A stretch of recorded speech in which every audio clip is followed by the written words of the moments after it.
গতকালকে যে ক্ষমতার উচ্চ পদে ছিল আজ সে পথে পথে বল এরকম।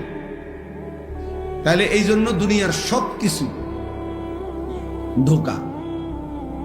আল্লাহ নবী সাল্লাল্লাহু আলাইহি ওয়াসাল্লাম বলেন আদ-দুনিয়া মালউনা ওয়া মালউনুন মা ফিহা।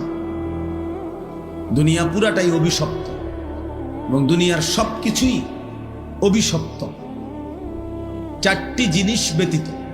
নবীজি বলছেন চারটি জিনিস দুনিয়াতে অভিশপ্ত নয়। এক নম্বর হলো জিক্রুল্লাহ, আল্লাহ তাআলার জিকির।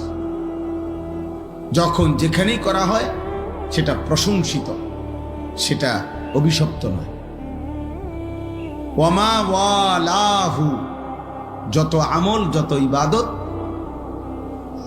একজন মানুষকে আল্লাহর প্রিয় বানাবে, বন্ধু বানাবে, আপন করে নিবে, ঘনিষ্ঠ করবে, এমন সমস্ত নেক আমল এগুলা একটাও অভিশপ্ত নয়, বরং প্রশংসিত। জিকির, তেলাওয়াত, দান, সাদাকা, ওযু, নামাজ, হজ, উমরা, রোজা, ঈদ, কুরবানি, ইতিকাফ,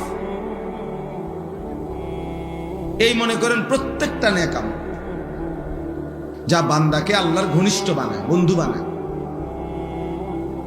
এটা প্রশংসিত, অভিশপ্ত না। 3 নাম্বার হলো আলিমুন, একজন আলেমে দ্বীন, তিনি সর্বদাই প্রশংসিত, অভিশপ্ত নয়।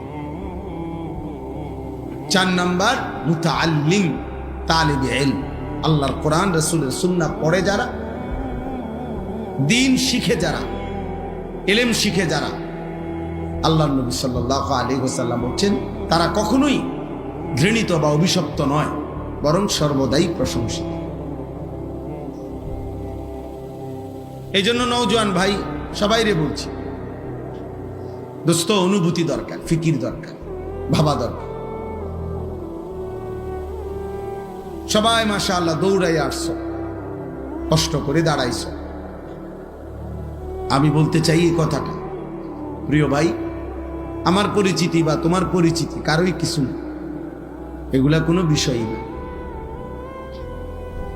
এই গলিতে গলিতে, এই মাঠে মাঠে আমি বহু বছর যাবত আসা যাওয়া। কি কি সমস্যা? আমি বলতেছি ড্রাইভার কোথায়? গাড়িতে।